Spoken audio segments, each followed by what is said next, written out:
Dans cette vidéo, nous allons parler d'une structure de données très importante en informatique et en algorithmique. Il s'agit du tableau. Tableau qui va nous permettre de stocker une multitude de valeurs et non plus une seule dans une variable. Pour fixer un peu les choses, savoir pourquoi c'est important ces tableaux, prenons un exemple. Alors, supposons par exemple nous avons des étudiants, chaque étudiant a plusieurs matières et chaque matière a une note. Et on veut faire des opérations là-dessus. Donc par exemple, supposons qu'on a des étudiants, on a 10 cotes par étudiant. Donc on va avoir quelque chose comme, voilà, sur 20, il a un 13, un 14, un 14, un 8, etc. Donc voilà, c'est un étudiant qui... Il y a quand même quelques échecs, voilà. Et comment ferions-nous pour représenter ceci dans un algorithme? Bon, une première idée, c'est de dire simplement, voilà, matière 1, on va dire note 1 égale, puis on fait 3 petits points, int note 2 égale, par exemple si on devrait dire un scanner, point next int, etc. On va lire les matières les unes après les autres.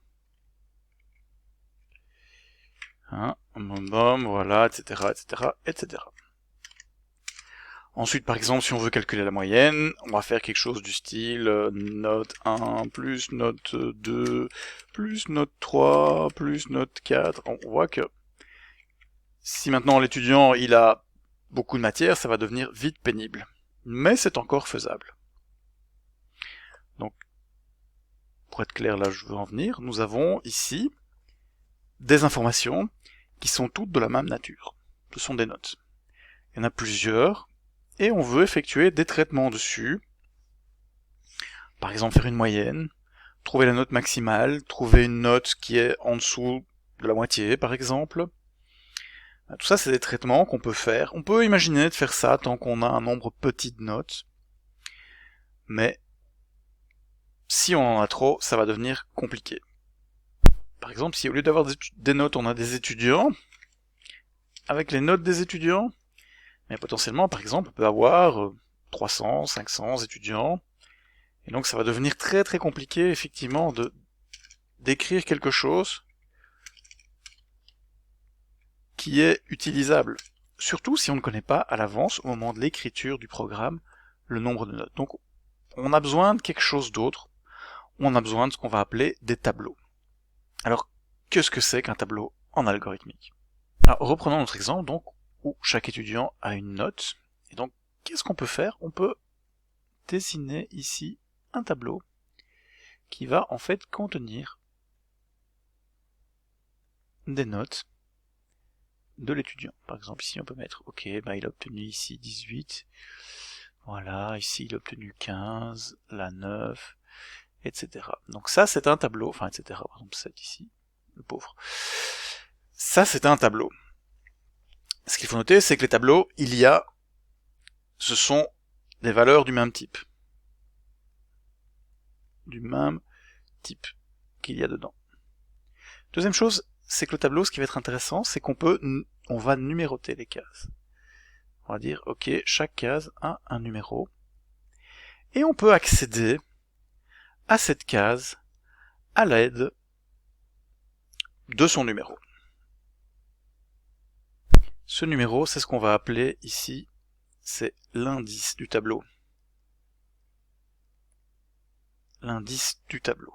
Enfin, l'indice de la case. On va maintenant déclarer ce tableau en Java pour voir ce que ça donne. Pour essayer d'avoir donc notre tableau de notes.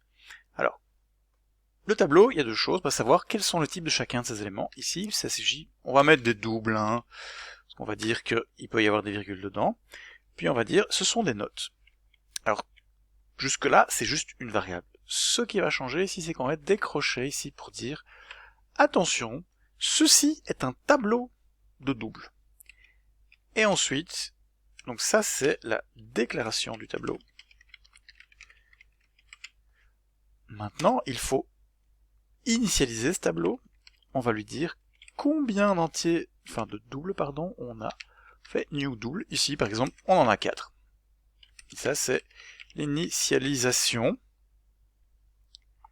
Alors, là, on a notre tableau. Pour l'instant, il est vide. Enfin, pas tout à fait. Il contient certaines valeurs. Pour savoir quelle valeur le tableau contient, nous allons au debugger regarder ce qui se passe et avec JGrasp inspecter la mémoire. Donc ici, voilà, on va exécuter un pas plus loin, boum, et on va demander à JGrasp de nous afficher notre tableau de notes. Donc on voit sur la droite avec le debugger, sur la gauche pardon, on a ici, et je peux faire View Values. View Values, il va m'ouvrir en fait ici un, donc je vais mettre ça ici peut-être, voilà. On voit qu'on a un tableau de 4 éléments, 0, 1, 2, 3. Le tableau commence à 0, donc on a les indices ici qui vont jusque 3. Et les valeurs, au départ, ce sont des 0 partout. Il faut savoir que ça, c'est plutôt une spécificité de certains langages, dont Java, c'est d'initialiser le tableau au départ.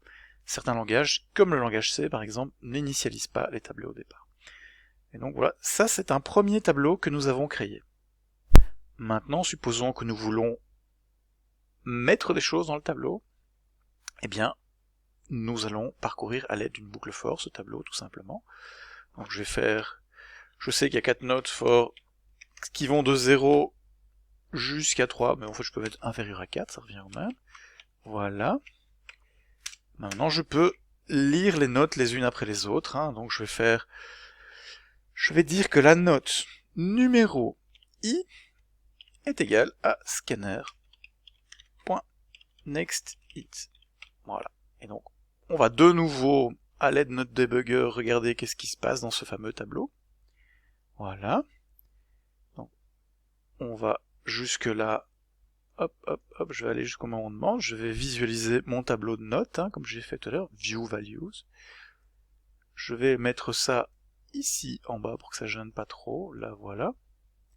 Je vais pouvoir en même temps rentrer des notes. Donc ici, par exemple, je prends pour la première note, je vais mettre par exemple, je sais pas, moins 15, hein, soyons généreux. Bings. Alors ici, il faut que je vais continuer là. Hop, voilà. On voit qu'on a 15, qui apparaît dans le tableau. Alors on va continuer. Donc, valeur suivante, par exemple, il a 12. Bon. Bien, si on continue donc avec le debugger, on voit qu'on a 12 ici. Donc, I vaut 1. Donc, on place en position 1 ce qui a été lu au clavier, etc. Hein, je peux mettre 8 par exemple. Voilà, ici maintenant, I va valoir 2. Ok, hop, on y va. Je mets 8. Maintenant, I vaut 3. Je vais mettre par exemple 18. Ok, on voit qu'on a 18. Donc, c'est comme ça, on peut remplir notre tableau. Supposons maintenant qu'on ait envie d'afficher les notes uniquement celles en échec, par exemple. Et on va pouvoir